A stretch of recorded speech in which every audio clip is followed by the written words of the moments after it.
Picture this. A man on a wooden platform, rope around his neck. Below, a massive crowd. Not silent or sad, but energized. Some jeering, caught in a terrifying carnival atmosphere.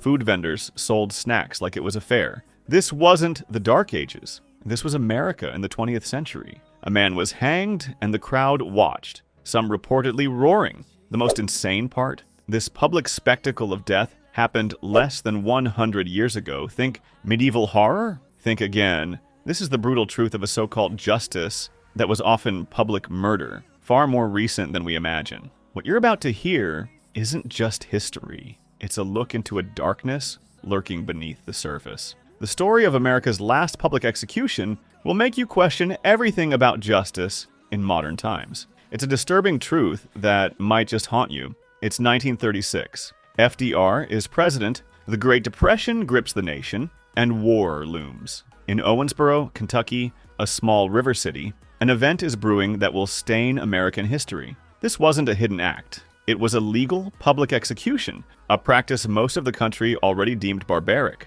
The condemned man was Rainey Bethia, a young African-American farmhand. His name would become infamous, not just for his alleged crime, but for the circus surrounding his death. News spread like wildfire, drawing national media to Owensboro. Reporters and photographers flocked to capture every grim detail of what would be America's last public hanging. But they weren't alone. Thousands of ordinary people, men, women, and children, some say up to 20,000, descended on the town. They transformed the pre-dawn hours of August 14th into a horrifying festival of death, the air buzzing with sick curiosity and excitement. Bars were packed. Some even held hanging parties. This was happening in the so-called modern age. What crime sparked this? On June 7th, 1936, Licia Edwards, an elderly white woman, was found raped and murdered. The community demanded swift justice. Suspicion quickly fell on Rainey Bethia, a 27-year-old African-American man. Evidence like fingerprints and his distinctive ring were reportedly found. Bethia confessed multiple times and led police to stolen items. The legal process was incredibly fast.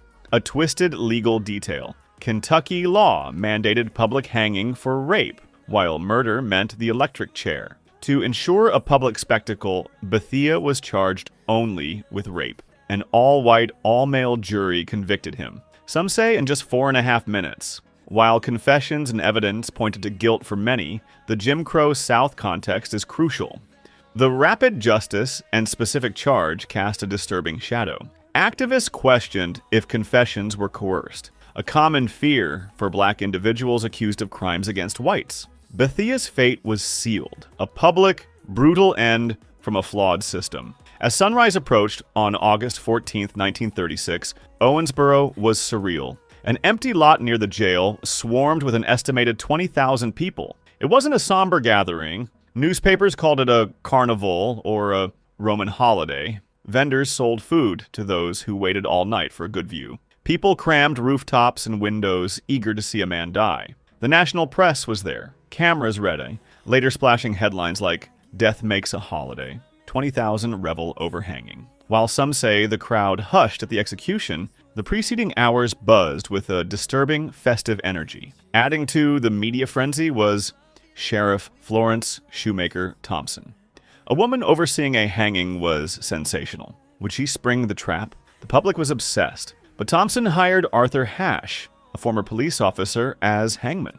Hash reportedly arrived at the scaffold drunk, in a white suit and Panama hat, adding to the grotesque theatrics. The gallows were newly built. Its location even moved to protect shrubs, a chillingly mundane detail. Bethia's last meal was elaborate. Every detail was managed for this terrifying public ritual. Around 5:21 a.m., Rainey Bethia walked 200 steps to the scaffold, the crowd parting for him. He wore new socks, shoes removed, and climbed 13 steps. On the platform, after a final confession, a black hood covered his head. Professional hangman Hannah adjusted the noose, Sheriff Thompson watching from a car. Hannah signaled Arthur Hash, the reportedly drunk volunteer hangman, to pull the lever. Hash froze.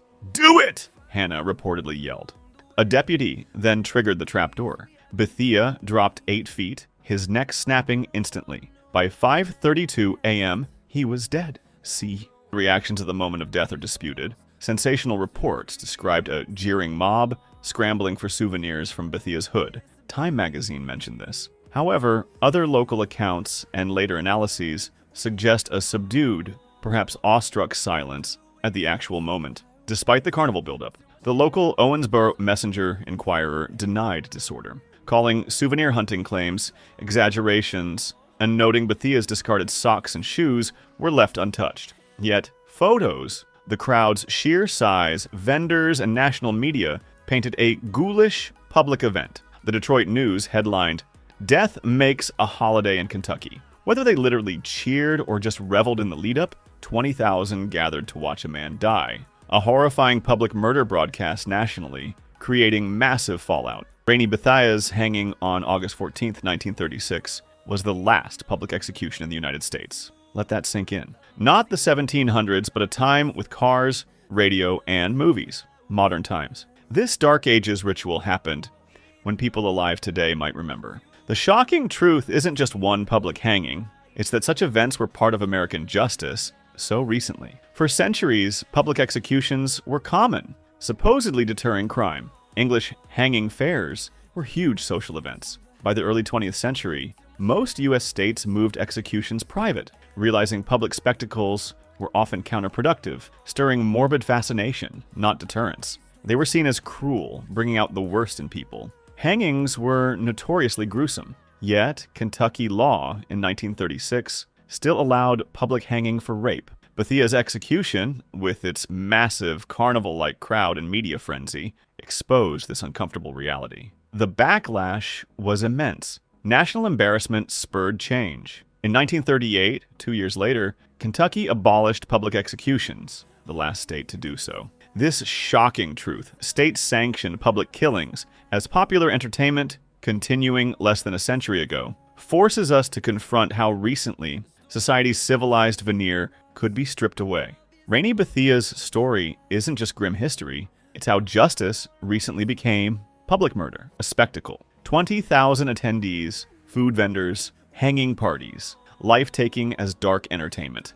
The notion that public executions deterred crime is largely disproven. They often caused more disorder, focus shifting to the spectacle, not the crime. The line between justice and revenge blurred. Crucially, consider the racial dynamics in the Jim Crow South. Public executions of black men accused of crimes against whites often served as racial terror, a follow-up to lynching. The swift trial and specific charge for a public hanging highlight this. These were brutal power displays, sending horrifying messages. The shift to private executions was partly to control this narrative, but that it happened so recently is a sobering reminder of how thin civilization's veneer can be, and how easily justice twists into a public craving for death. Those echoes are a chilling warning from our very recent past. The truth isn't always in the history books, but the next story, it goes even deeper. Click the video on the left and see